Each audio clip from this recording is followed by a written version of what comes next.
quero que você abra a sua Bíblia no livro de Lucas, capítulo 16. Lucas, capítulo 16.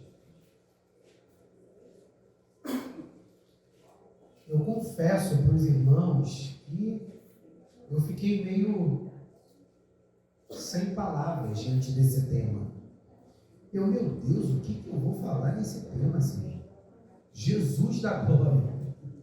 Porque tem temas que eles cabem dentro de uma palestra, eles cabem dentro de um estudo bíblico.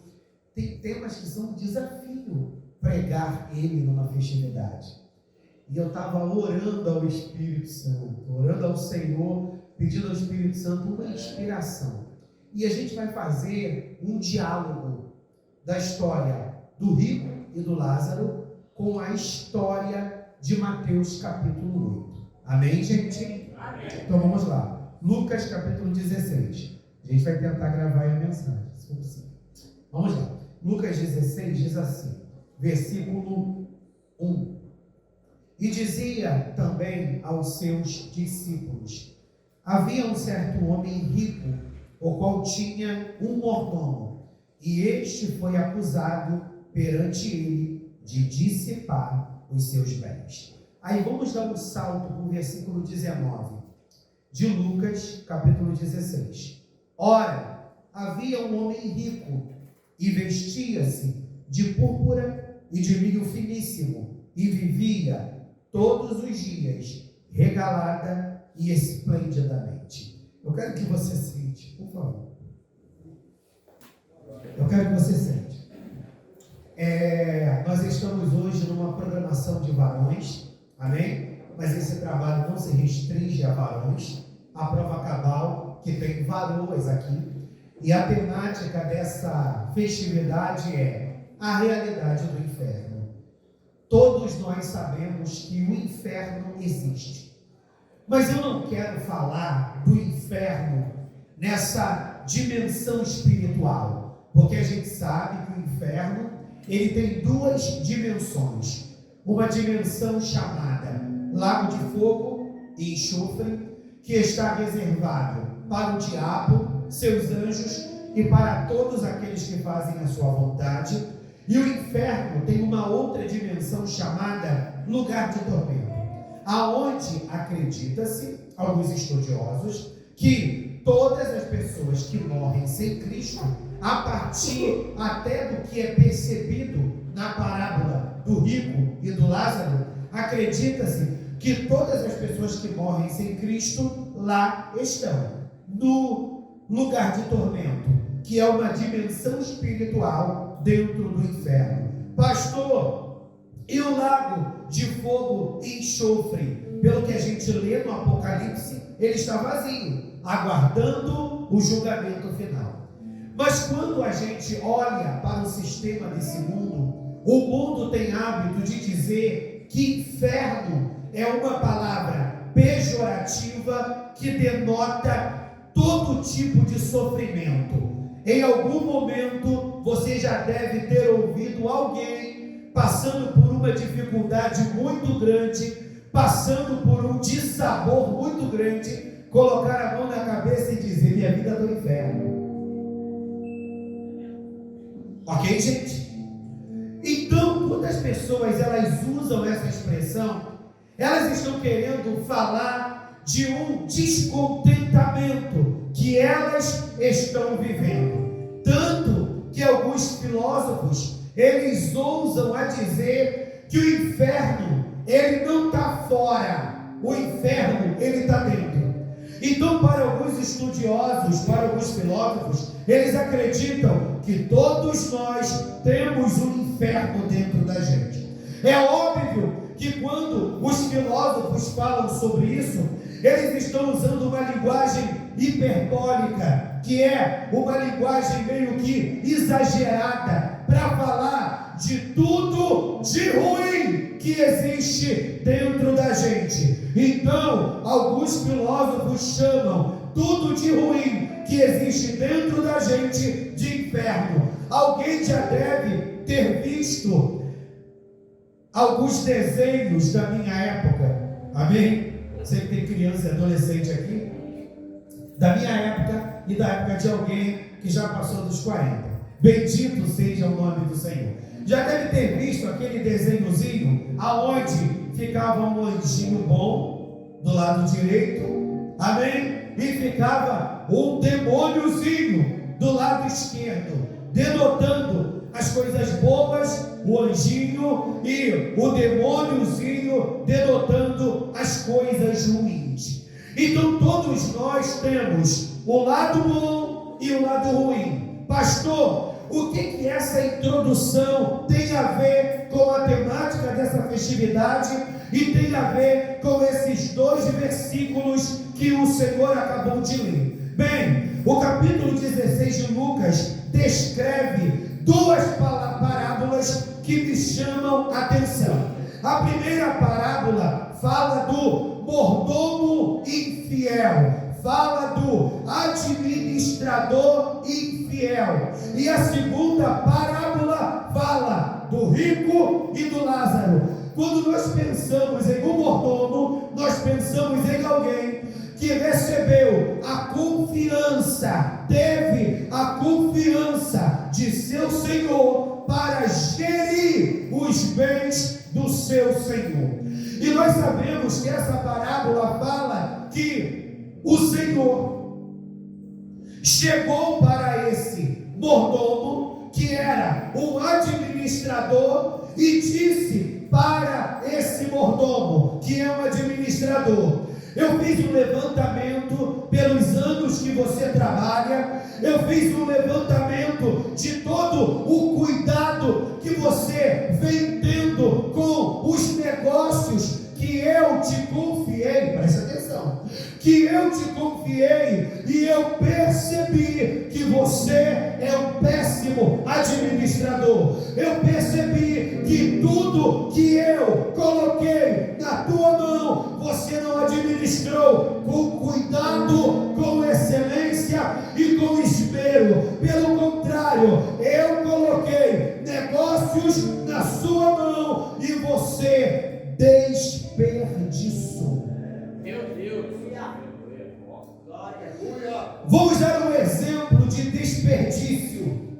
A parábola dos talentos. Um recebeu 2, outro recebeu 5, e outro recebeu 1.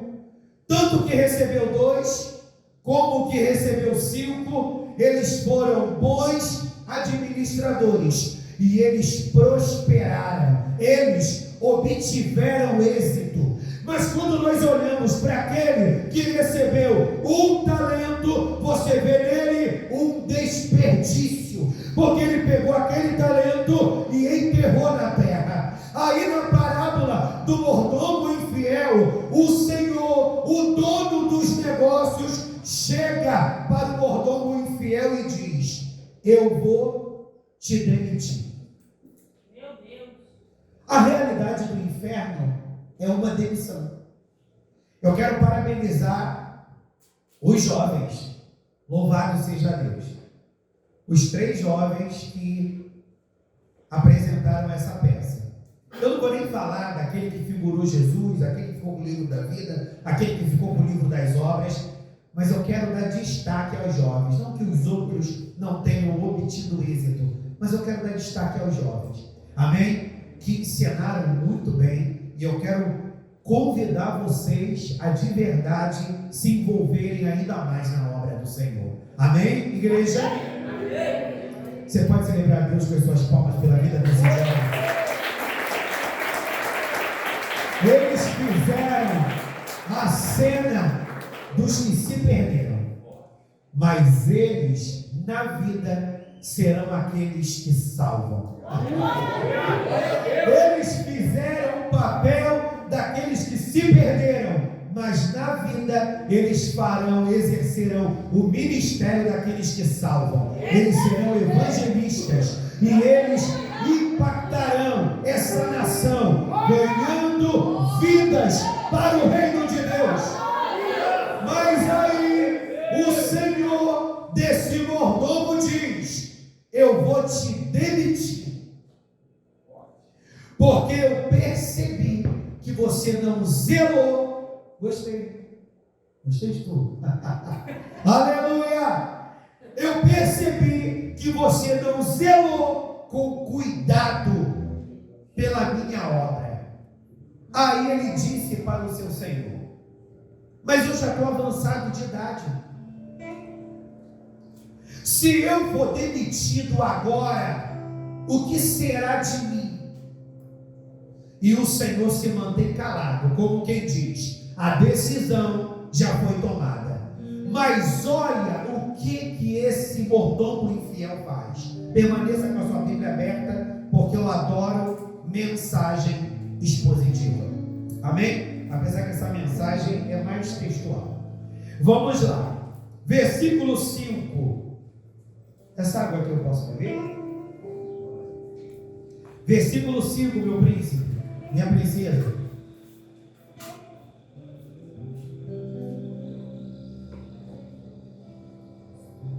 Olha o que diz: e chamando a si cada um dos devedores do seu senhor, disse ao primeiro: quanto deves ao meu senhor? Preste atenção para você entender, hein? Então tu vai viajar na Monese. E ele respondeu: 100 medidas de azeite. E disse-lhe: toma a tua obrigação, e assentando-te já escreve 50. Disse depois a outro: e tu, quanto deves?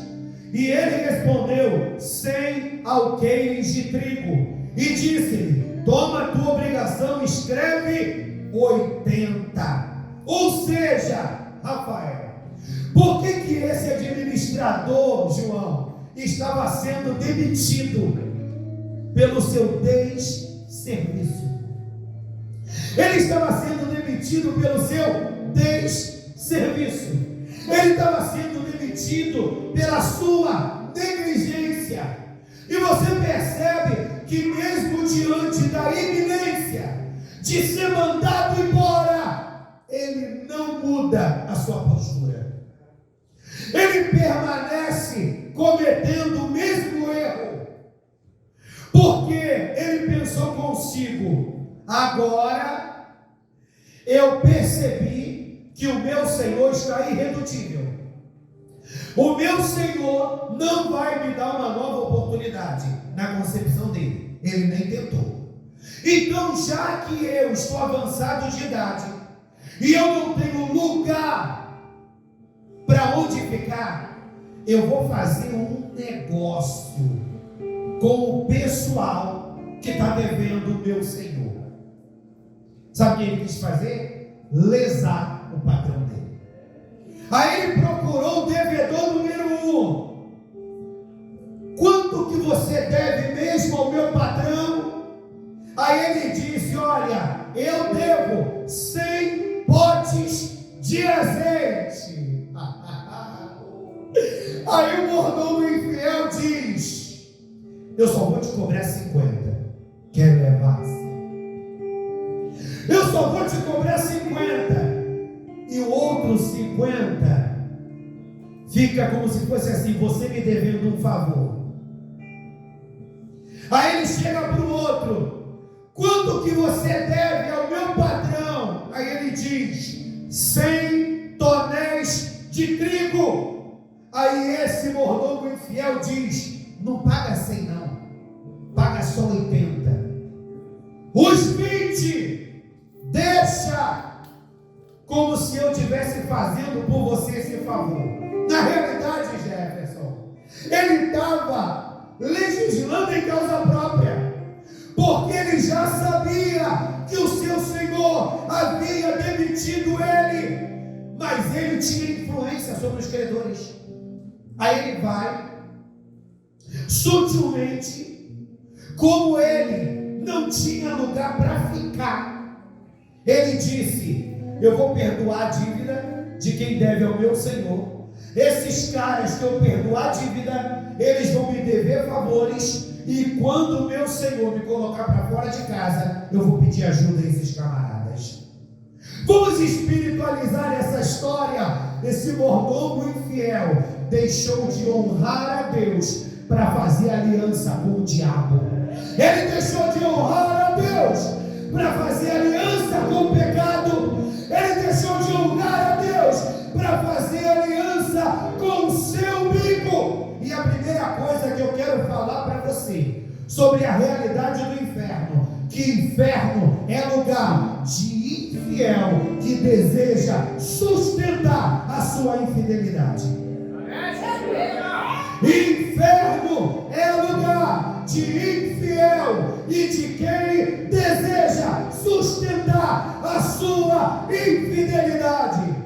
Mas pastor, qual deveria ser a postura desse mordomo infiel? Quando o seu Senhor chega diante dele e diz: não gostei do teu trabalho, porque você está desperdiçando e você não está sendo fiel. Sabe o que ele deveria fazer? Se arrepender. Qual é a chave de acesso ao reino de Deus? Diz o profeta João Batista: arrependei-vos, pois é chegado o reino de Deus. Arrependei-vos, pois é chegado o reino de Deus. Ele quis se arrepender? Não, ele quis continuar dando ênfase a seus interesses pessoais. Eu quero dizer para você, meu irmão, estar na igreja há 30 anos não salva. Ser pastor não salva. Estar de terno e gravata não salva. Ser útil na igreja não salva. Sabe o que te salva? A graça de Deus. Mas para essa graça continuar operando na tua vida, você e eu precisamos de um quebrantado e contrito de coração. E o que é alguém que é quebrantado e contrito de coração? É alguém que ama a palavra, é alguém que ama ao Senhor, e é alguém que diz: eu não vou colocar os meus interesses pessoais acima da vontade do Senhor. Lembra que Jesus multiplicou pães e multiplicou peixes? Jesus fez 2 multiplicações e Jesus operava muitos milagres, e uma galera começou a seguir Jesus. E essa galera que começou a seguir Jesus, eles começaram a seguir Jesus com interesses pessoais. Todo mundo em algum momento se aproximou de Jesus por interesses pessoais. Eu comecei a caminhar para minha esposa se converter. Eu comecei a caminhar porque eu queria que meu marido fosse liberto. Eu fui atraído pelo Evangelho porque meu filho correu risco de morte. Legal. Mas você não pode permanecer na presença do Senhor somente por causa disso. Porque quando você tem um encontro com Ele e você conhece Ele, você sabe que os problemas da vida é um pretexto para te aproximar do amado da sua alma. Porque você vai continuar tendo problema. Aquele problema vai se resolver, vão vir outros problemas. Mas aí você vai viver o que o apóstolo diz: nada poderá me separar do amor de Deus que está em Cristo Jesus. Não vai ser a largura, não vai ser a profundidade, não vai ser a altura, não vai ser o porvir. Quem intentará acusação contra os escolhidos de Deus? Olha, alguém se levanta para dizer que eu não sou digno de estar aqui, mas quem intentará acusação contra os escolhidos de Deus? Sabe por quê? É Deus que nos justifica. Você não está aqui porque você é bom. Você não está aqui porque você é interessante. Você não está aqui porque você é bonitinho. Você está aqui porque Ele decidiu te salvar. E você decidiu obedecer. Mas aí, uma galera começou a seguir Jesus por causa de que Jesus estava suprindo suas necessidades básicas. E meu irmão, eu adoro Jesus. Jesus é punk. Eu adoro Jesus, meu irmão. Jesus, ele quebra a gente. E Jesus mete a espada. Jesus começou a perceber que a multidão estava cheia de interesse e os discípulos na mesma vibe. Os discípulos eram assessores de Jesus Cristo. Então eu fico imaginando os discípulos: olha, pode vir que ele multiplica pão. Olha, pode vir que ele multiplica peixe. Olha, pode vir, Jesus está bombando. Teu filho está cego, pode ir, pode ir. Parece que os discípulos esqueceram da mensagem do reino. Então eles estavam querendo, meu irmão, resolver o problema de todo mundo. E quem disse que Jesus está interessado em resolver o problema de todo mundo? Que isso, pastor? Me assustei. Jesus não está interessado em resolver o problema de todo mundo, não. Quando o discípulo disse: Senhor, vamos pegar essa essência valiosíssima, vamos vender e vamos comprar cesta básica. Cesta básica é grifo meu, tá bom? Aleluia! Vamos suprir a necessidade do povo. O que Jesus disse? Vamos parar com essa bobeira, porque os pobres sempre existirão. Que isso, Jesus insensível? Não, meu irmão. Jesus queria ensinar a eles uma lição. A comida e a bebida que vocês precisam não se compra no mercado. Aleluia. A bebida e a comida que vocês precisam sou eu. Aí Jesus vê que a galera está toda interessada nas coisas da terra. Ah, meu irmão, Jesus estava quente naquele dia. Jesus passa a espada na galera. E eu fico imaginando os discípulos fazendo cara e boca, olhando como quem diz: é duro esse discurso, eu não estou gostando não. E meu irmão, Jesus ele tem aquele olhar de raio-x. E Jesus olhou para eles e disse: vocês estão insatisfeitos? Faz que nem essa galerinha que deu meia volta e foi embora.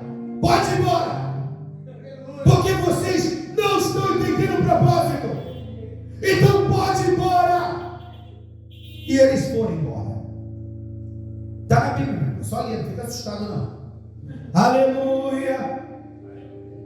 Mas aqueles discípulos que já estavam em processo de transição, em processo de libertação e em processo de crescimento espiritual, já estavam começando a entender que o reino não se limitava às coisas dessa terra.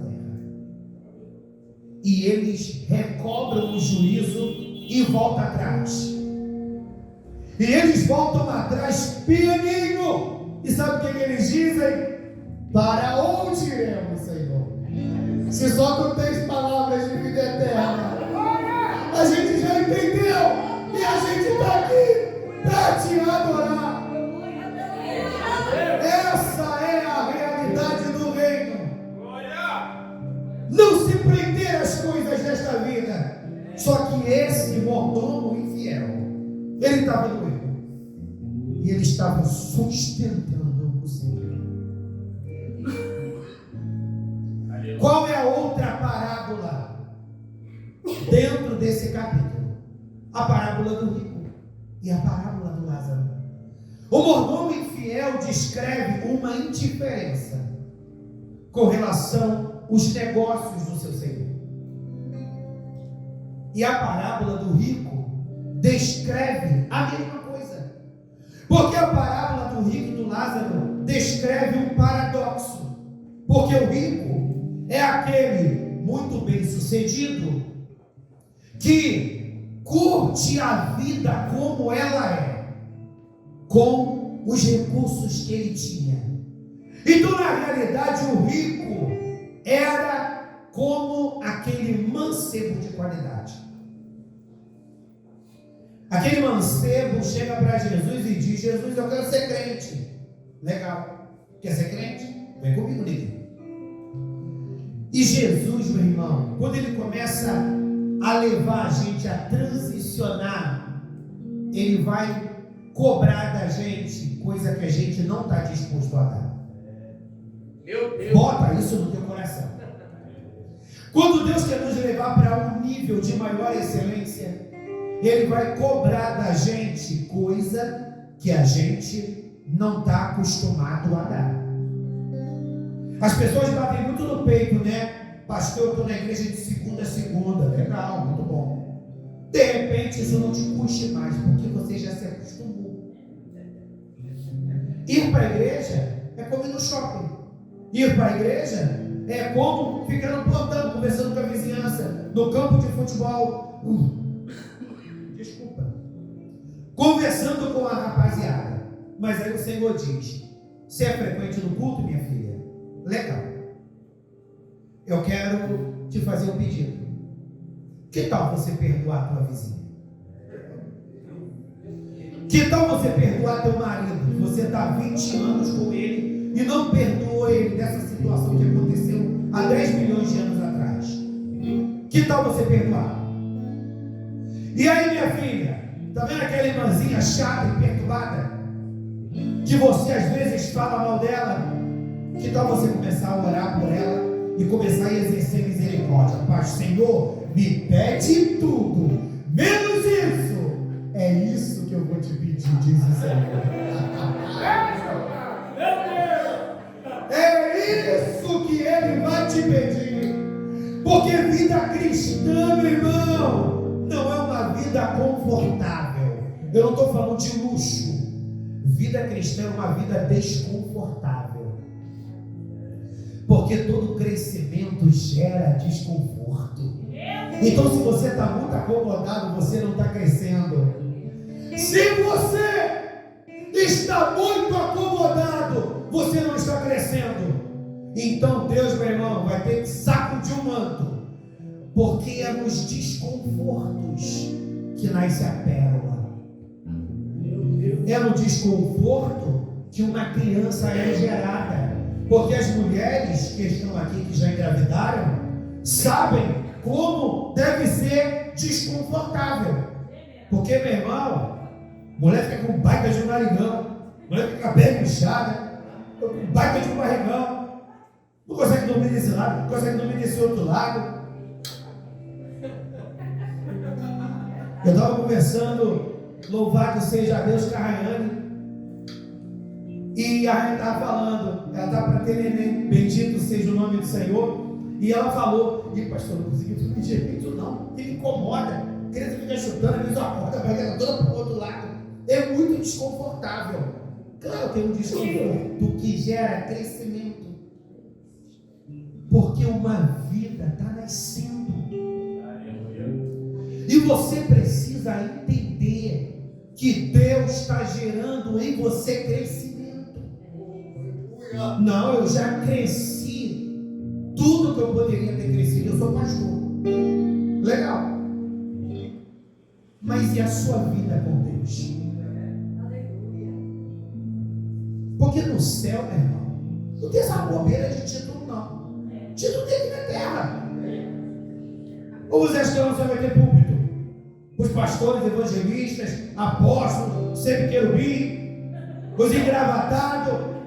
Você vai ter púlpito, meu irmão? Isso é coisa nossa. Isso é coisa nossa, meu irmão. O que a gente precisa entender é o propósito do nosso existir. Pergunte para a pessoa que está ao teu lado: você já descobriu o propósito do seu existir? Pergunta aí. Quer levará-se a condenar-se? O rico viveu a vida dissolutamente. Ele viveu a vida à sua moda. E qual é a moda do rico? Dar vazão à sua vontade. A Bíblia fala de um homem chamado Uzias.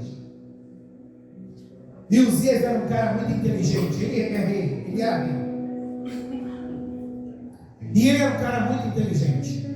Quando ele começou a reinar, a nação estava quebrada. Quebrada em que aspecto? A nação tinha sido saqueada, então o nível de prosperidade da nação estava muito aquém do potencial daquela nação. E quando Uzias começa a reinar, Uzias, ele é tomado por um espírito de sabedoria. E ele começa a planejar ele começa a pegar as terras que estavam infrutíferas e inférteis, ele começa a trabalhar naquela terra, aquelas terras começam a frutificar. Eu sei que Uzias, ele cresce, ele prospera. E o problema de Uzias é que quando ele cresceu, é que quando ele prosperou, ele não devolveu a glória para Deus. Ele começou a se inflar do seu orgulho. E uma pessoa orgulhosa, ela não precisa ter muito. Uma pessoa orgulhosa, ela só precisa achar que tem. Porque tem gente sem noção, que não tem nem aquilo tudo, mas ele parece que tem um rei na Bahia, que ele olha para as pessoas de cima para baixo, de baixo para cima, ele fica defeito em todo mundo, como se ele fosse o Jesus Cristo menino, a pessoa mais perfeita.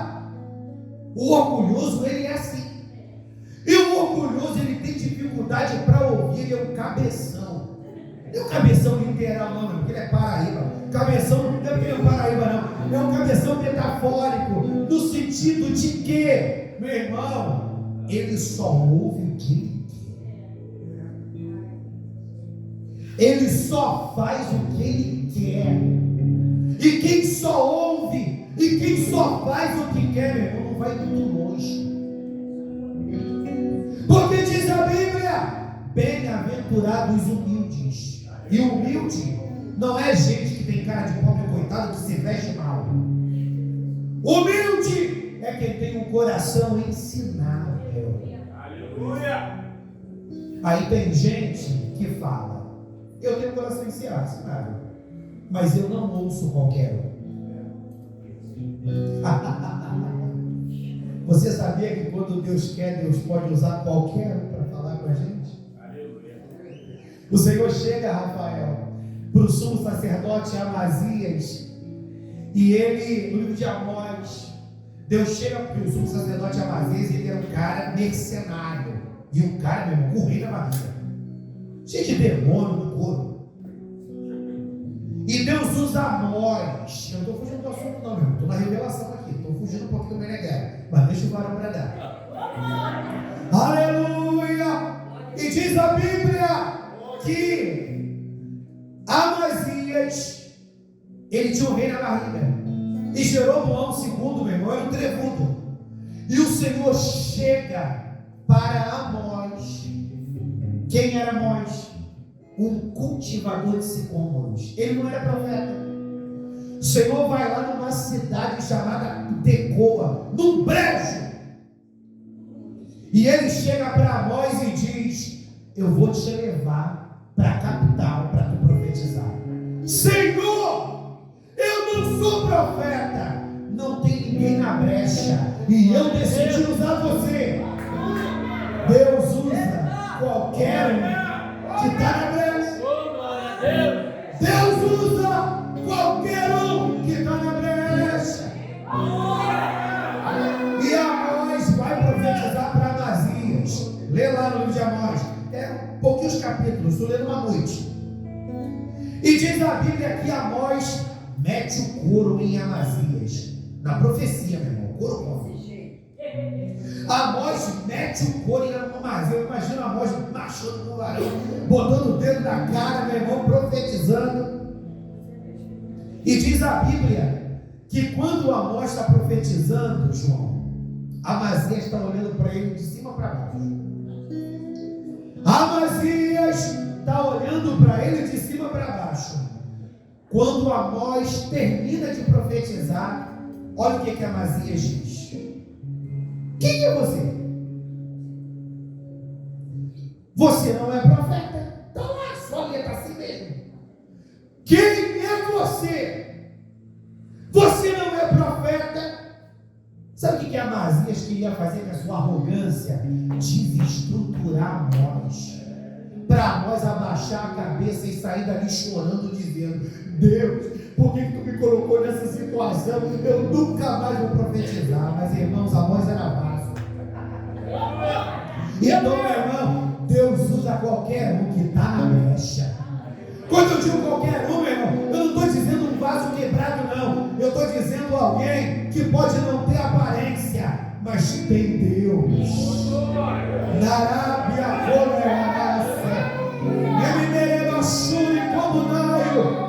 você pode não ter aparência, mas se você tem Deus, meu irmão, você tem tudo. Você tem tudo. E eu acho muito bonita a postura de Amós, porque Amós diz, para Amós, meu irmão, ele é um cara que dá uma aula para a gente de convicção de chamado. Quando Amazias pergunta para ele, quem é você? Você não é profeta? Sabe o que Amós diz? Eu não sou profeta de verdade. Eu sou cultivador de sicômoros. Oh, glória a Deus!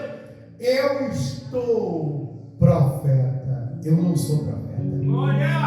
Mas eu estou aqui porque Deus me mandou, meu irmão. Eu estou aqui porque Deus me mandou. E eu quero dizer para você, Deus está trazendo despertamento para a tua vida. Essa igreja tem 30 anos, legal. Mas vamos virar a página e vamos começar um novo tempo. Vamos virar a página e começar um novo tempo. Como assim, pastor? A gente vai descartar, esquecer dos 30 anos que se passaram, não. Mas a gente vai parar de viver saudosismo. Na época do meu tabaravô era assim. Na época da irmã Zé Filho era assim. Olha, 10 milhões de anos atrás tinha um círculo de oração que pegava fogo. Há 1000 anos atrás tinha isso, tinha aquilo. Meu irmão, passou aquele tempo. E o Senhor está nos inserindo numa nova estação. Glória a Deus! Amém? Amém! Pastor, o que é entrar numa nova estação? É buscar saber o que Deus quer para a Assembleia de Deus, né? Fazenda Coqueiros. Pastor, o senhor está querendo dizer que nós estamos fora da vontade de Deus? Não. Mas às vezes a gente está com água nos joelhos, quando na realidade Deus quer que as águas estejam nos lombos. Neremaçuri como naragaça. Meu Deus! Não, mas Beltrano era assim, Ciclano era assim. Meu irmão, entra na vibe do céu. Entra na vibe do céu e deixa Deus ser Deus nessa casa. O rico, ele viveu a vida da sua maneira e ele se acostumou com aquela vida. Mas a Bíblia fala nessa mesma parábola de um homem chamado Lázaro, tanto que acredita-se que essa parábola ela não é uma parábola, ela é uma revelação. Porque o que é uma parábola? Parábola é o Senhor se utilizar de uma situação do dia a dia para ilustrar uma verdade divina. Amém? Mas quando nós olhamos para essa parábola, nós percebemos nessa parábola algo incomum, porque nenhuma parábola tem nome. Então, quando uma parábola tem nome, essa parábola ela está falando não de algo imaginário, ela está falando de algo real. Então, acredita-se que esse rico foi alguém que viveu de verdade, e esse Lázaro foi alguém que viveu de verdade. Na realidade, a linguagem que é usada aponta um homem que vivia na mendicância.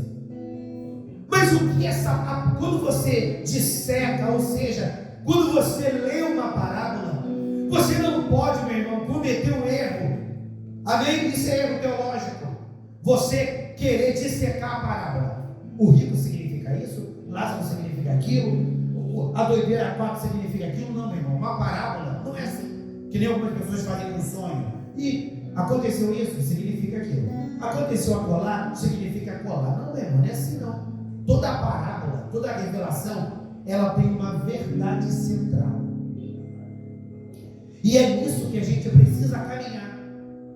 Então, na realidade, essa parábola não está exaltando a mendicância, como quem diz, todo crente, pobre de maré descer vai para o céu. Não é isso que essa parábola está querendo ensinar. Na realidade, essa parábola ela está em consonância com as bem-aventuranças, que fala que bem-aventurados são os que sofrem, bem-aventurados são os perseguidos, mas não os que sofrem pela consequência da sua desobediência. Porque Uzias foi orgulhoso e ele sofreu pela sua desobediência. Uzias ficou leproso e ele morreu. Mas essa parábola do Lázaro está falando de alguém que sofre por uma nobre causa. Então Lázaro é a figura daquele crente que viveu a vida nesta terra abrindo mão da sua vontade, abrindo mão do pecado. De repente você teve oportunidade para enriquecer, mas se você abraçasse essa oportunidade do enriquecimento ilícito, é como se você tivesse vendido a sua alma para o diabo. Crente pode ser rico? Sim, desde que a riqueza se conquiste de maneira legal. Na Arábia.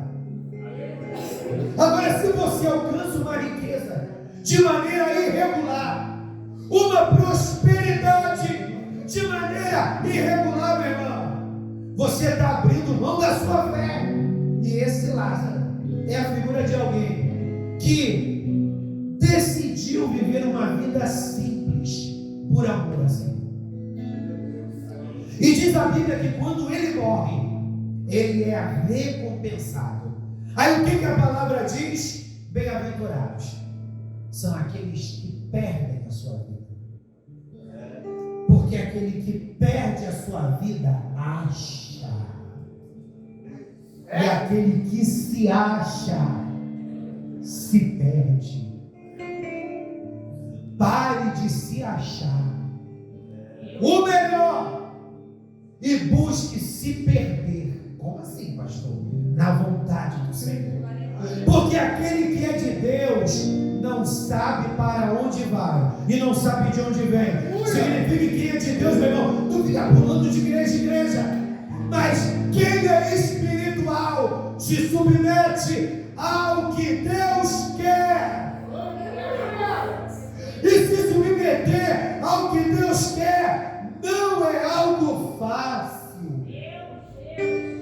Deus chegou para Ezequiel e diz: Ezequiel, tu vai profetizar. Eu já estou caminhando para o final.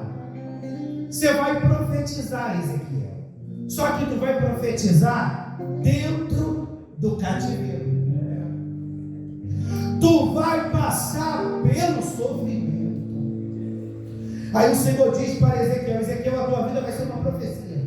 Tua mulher vai morrer, mas tu não vai poder chorar pela morte da sua mulher, porque a morte da sua mulher tem uma conotação profética.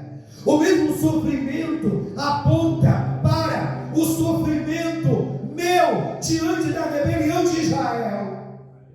E Ezequiel, tu vai fazer um ato profético. Tu vai cortar esse cabelo em 3 pedaços. Tu vai cortar o teu cabelo em 3 pedaços. Pastor, eu sou de uma época na igreja que não podia nem cortar cabelo. Olha como é que a gente é equivocado. Todo mundo disse que eu cortar cabelo. Ó, mas ele era homem. Não quero entrar nesse meneghero. A Bíblia diz que o Senhor falou para ele: esse cabelo vai ser cortado. Um pouco desse cabelo vai cair sobre a tua roupa e vai ficar presa. Uma outra parte desse cabelo que você vai cortar vai ser levado pelo vento. É só achar lá, Ezequiel. Joga no doutor Google. E outra parte vai ser queimado no fogo. Meu Deus. E Deus falou para Ezequiel: Ezequiel, sabe o que eu quero te dizer com isso, Ezequiel? Que no meio do processo da vida, no meio do processo do cativeiro, vai ter aquele que vai se perder. Vão ser aqueles que vão ser levados pelo vento, e eles não permanecerão na obediência, eles não permanecerão no conserto, eles vão ser levados pelo vento. O vento denota alguém que sai do propósito, alguém que sai da direção, alguém que se perde dentro da igreja. Ele está na igreja todo domingo, toda quarta, toda quinta, toda terça, mas ele não rompe. O que é alguém rompendo? É alguém que serve a Deus com alegria, e é alguém que está fluindo no que Deus chamou ele para fluir. Se Deus te chamou para fazer somente isso que você está fazendo, continue fazendo. Agora, se você tem consciência que Deus te chamou para algo maior, entra nesse mar de profundidades, porque tem uma água jorrando aqui do altar. E não é porque eu estou pregando, não, porque esse trabalho aqui foi regado com oração. Deus conhece a inteireza do coração das pessoas que organizaram esse evento. Deus sabe do desejo das pessoas que estão à frente dessa obra, em querer ver a coisa fluir. Eu não estou vendo, mas eu estou sentindo no meu espírito o som de uma cachoeira. Na Arábia é uma água que desce do altar, e essa água que desce do altar, ela vai abrindo um caminho, e esse caminho que essa água vai abrindo é um caminho de vida, e essa água vai tocando em quem está morto. E à medida que essa água vai tocando em quem está morto, Deus vai dando vida. Abre a tua boca aí, meu irmão. Abre a tua boca e comece a se expressar. Comece a se expressar. Deus, eu te amo. Eu quero que a minha alegria seja devolvida. Eu quero fluir nos dons do Espírito Santo novamente. Eu quero deixar de ter a aparência de que está vivo quando se está morto. Os filhos profetizarão. Você é filho ministerial dessa casa. Profetiza. Os jovens terão visões, e os velhos na Arábia, o velho não vai ficar pensando em morrer. Tô velho, Jesus me leva. Tô velha, Jesus me leva. Jesus, já criei meus filhos. Jesus, já vi meus netos. Tá na hora de eu subir. Não, a Bíblia diz que os velhos sonharão. Sonharão. Sonharão. Sonharão. Então, mesmo velho, Deus ainda pode te usar muito para essa geração. Então, uma parte de cabelo ficou presa no corpo, uma outra parte se levou pelo vento. São aqueles que não permaneceriam como remanescente. Havia aqueles, os cabelos que foram queimados pelo fogo. Fala daqueles que morreriam no cativeiro. Deus chegou para Jeremias e disse: Jeremias, o príncipe Passur, ele vai morrer no cativeiro. Meu irmão, o príncipe pegou o demônio. Jeremias capítulo 20. E ele lançou Jeremias no calabouço. Porque se tem uma coisa que desobediente não gosta de ouvir verdade. ele pensa que é pessoal, que alguém está jogando piada para ele. Meu irmão, eu não estou jogando piada para você, porque eu nem te conheço. Mas Deus está falando contigo. E tem aqueles pouquíssimos cabelos que ficaram presos na roupa. E o Senhor disse para Ezequiel: esses são os remanescentes, são os Lázaros que permanecerão e serão honrados. Eu quero encerrar essa preleção dizendo que a realidade do inferno é para os desobedientes. A realidade do inferno é para aqueles que permanecerão na desobediência. A realidade do inferno é para aqueles que não desejaram nascer de novo. Mas a eternidade e a exaltação é para você que está aqui, renunciando, uma hora caído, outra hora de pé. Eu não estou fazendo apologia a pecado, porque a gente tem hábito de dizer que quem está caído tem pecado. Não, meu irmão. Quem está caído pode estar entristecido. Quem está caído pode estar confundido. E quem está caído pode ainda não ter sabido lutar em suas guerras. Então, diante de alguém que não sabe lutar em suas guerras, o que a gente faz? Se coloca para ajudar. Se coloca de pé em nome de Jesus.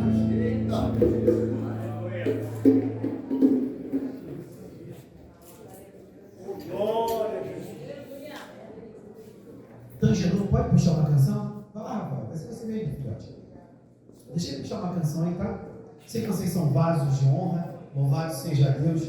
Mas deixa eu fazer valer a vida dele aqui comigo. Deixa eu gastar o vida.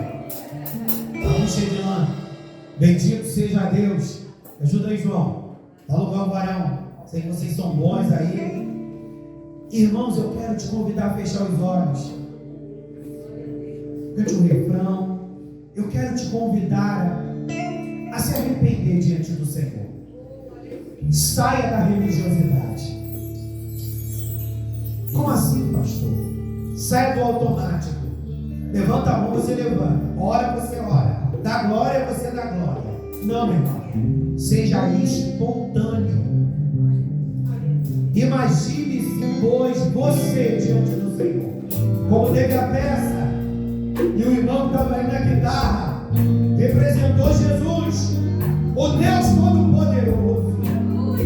Meu irmão, imagine, pela fé, uma cadeira aqui na frente, o Senhor te vendo, o Senhor te vendo, e o Senhor te perguntando: meu filho, minha filha, você está fazendo o que eu te mandei fazer? Você está fazendo o que eu te mandei fazer?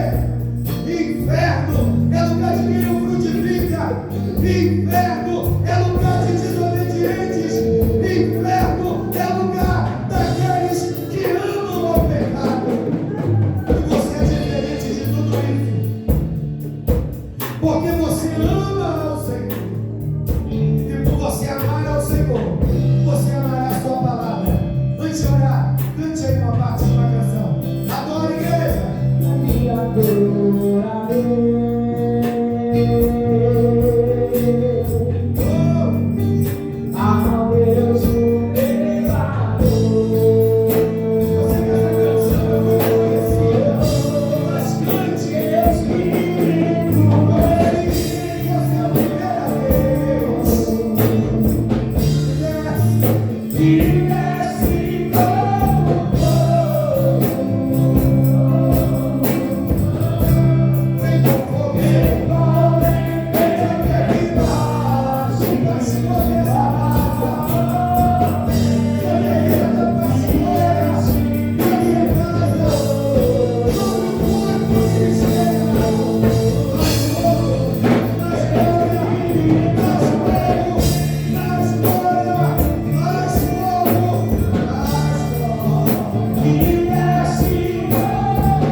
mas é um avivamento para a aceleração de um tempo na Arábia.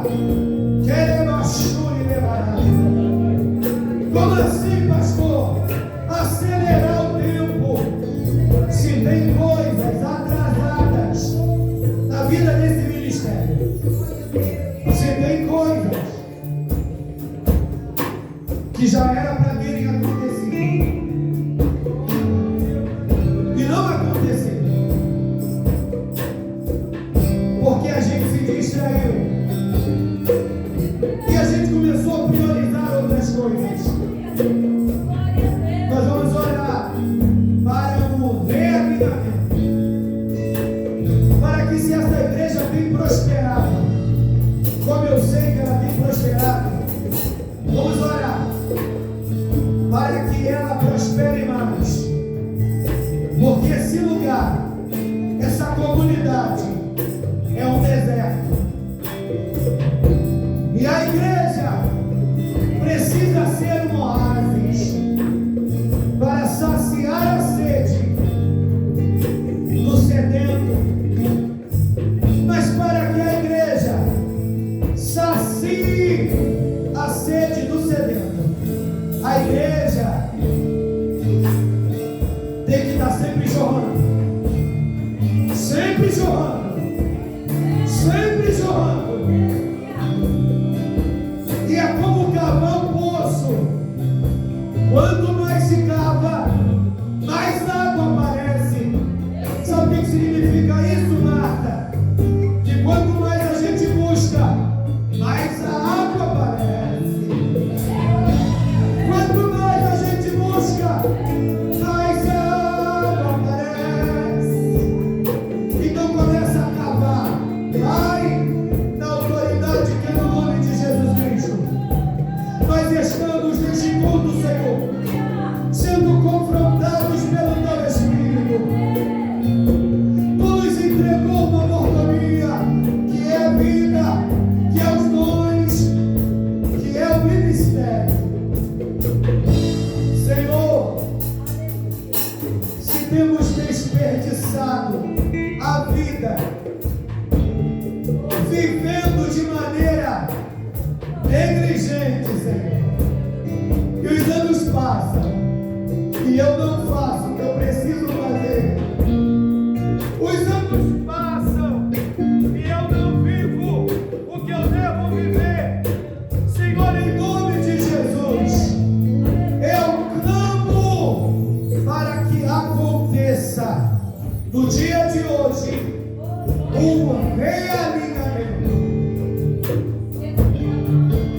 Um realinhamento.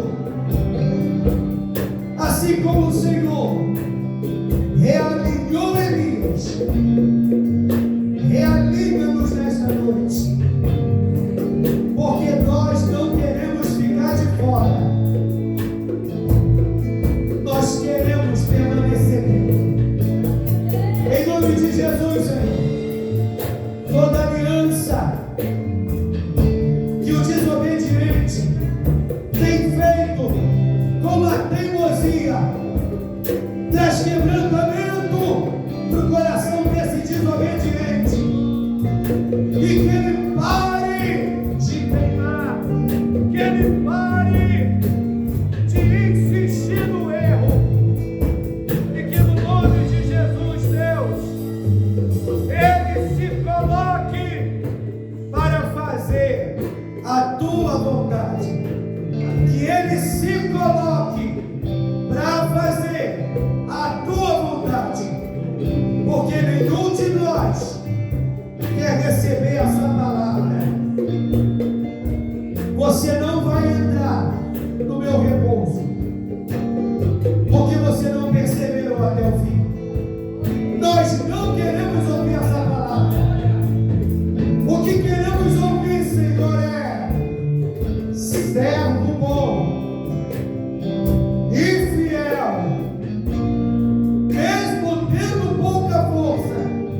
Jesus. Você pode ser